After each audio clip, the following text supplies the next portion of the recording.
Hello everyone, welcome to kitchen and much मोर.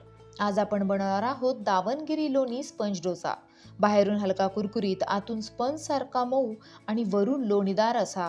कर्नाटकच्या एका शहरातून संपूर्ण भारतात प्रसिद्ध झालेली एक खास ओळख, दावणगिरी लोणी स्पंज डोसा. चला तर मग रेसिपीला सुरुवात करूया. सुरुवातीला इथे मी अशी एक वाटी घेतलेली आहे. याच वाटीने मी सगळी मापं घेणार आहे. तुम्हाला डोसे जास्त प्रमाणात करायचे असतील तर तुम्ही मोठ्या ग्लासाने किंवा मोठ्या एखाद्या भांड्याने सगळी मापं घेऊ शकता.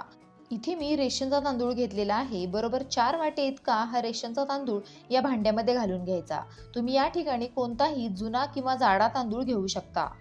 व्यवस्थित निवडलेला पाकडलेला हा तांदूळ मी इथं घेतलेला आहे. आता याच्यामध्ये अर्धी वाटी इतकी उडदाची डाळ घालून घ्यायची, अर्धी वाटी साबुदाणा घालून घ्यायचा आणि बरोबर 1 वाटी इतकी पोहे घ्यायचे.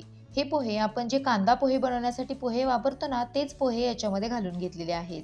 अर्धा चमचा इतके मेथीदाणे घेतलेले आहेत, ते याच्यामध्ये घालून घ्यायचे. मेथीदाणे फर्मेंटेशनचं खूप चांगलं काम करतात. हे सगळं साहित्य आपल्याला एकत्र असं स्वच्छ धुवून घ्यायचं आहे. भिजायला डाळ, तांदूळ, पोहे वेगळे असे आपल्याला घालायचे नाहीत.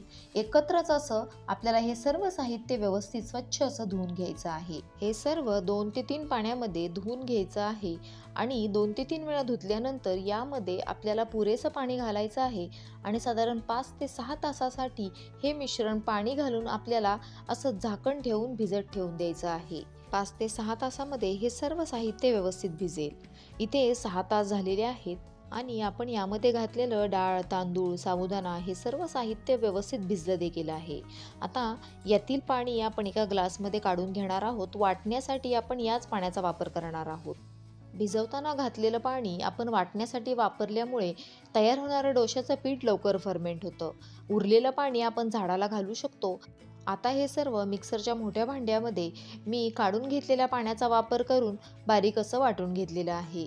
तुम्ही इथं पाहताय छान सरसरीत असं हे पीठ मी वाटून घेतलेलं आहे.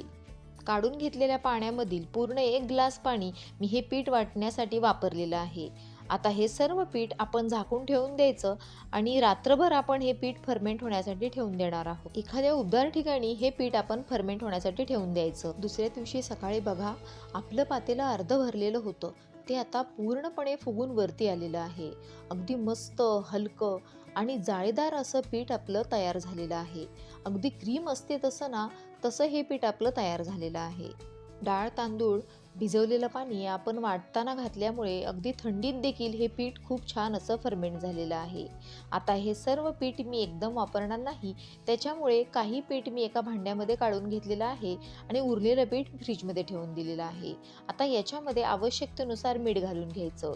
जेवढे पीठ वापरणार आहात तेवढ्याच पिठामध्ये मीठ घालायचं, नाहीतर पीठ जास्त दिवस टिकणार नाही. डोसा बनवण्यासाठी इथे मी नॉनस्टिकचा तवा घेतलेला आहे. इथे तुम्ही भिडाचा तवा देखील वापरू शकता. याच्यावर थोडं तेल लावून बटर पेपरने ते सगळीकडे पसरून घेतलेलं आहे. तवा चांगला गरम झाल्यानंतर मध्यम गॅस करून त्याच्यावर आपल्याला हे डोसे घालून घ्यायचे आहेत. साधारण जाडसरच आपल्याला हा डोसा बनवून घ्यायचा आहे. इथे आपण स्पंज डोसा करतोय, त्याच्यामुळे हा डोसा जरासा जाडसरच असतो. आता गॅसची आच मोठी ते मध्यम ठेवायची आणि जाळी पडायला लागली की याच्यावर झाकण ठेवून द्यायचं. साधारण अर्ध्या मिनिटाची आपण याला वाफ देणार आहोत. हा डोसा बनवताना साधारण अर्ध्या मिनिटाची तरी वाफ आपण या डोश्याला काढूनच घ्यायची आहे. इथे अर्ध्या मिनिटाची वाफ काढून घेतलेली आहे.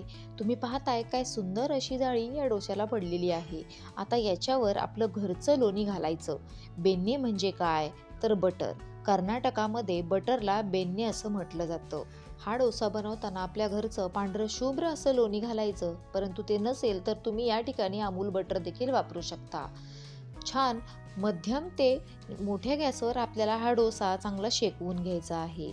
सगळ्या कडा सोडवून घ्यायच्या आणि दोन्ही बाजूनी हा डोसा आपल्याला छान खरपूस रंगावर भाजून घ्यायचा आहे. तुम्ही इथं पाहताय काय मस्त असा खरपूस रंग या डोश्याला आलेला आहे आणि मस्त लोण्यामुळे हा स्पंजी असा डोसा तयार झालेला आहे.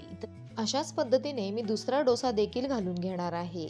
प्रत्येक वेळी डोसे बनवताना आपण तूप, तेल किंवा बटरचा वापर करून डोसे बनवतो, परंतु लोण्याचा वापर करून तयार केलेला हा दावणगिरी डोसा अतिशय मऊ, लुसलुशीत आणि अगदी कापसासारखा असा सॉफ्ट हा डोसा तयार होतो.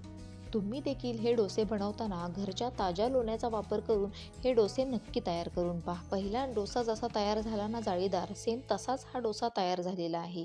हा तवा माझा जुना आहे, याच्यामुळे याला सारखं सारखं तेल किंवा तूप लावायची गरज पडत नाही.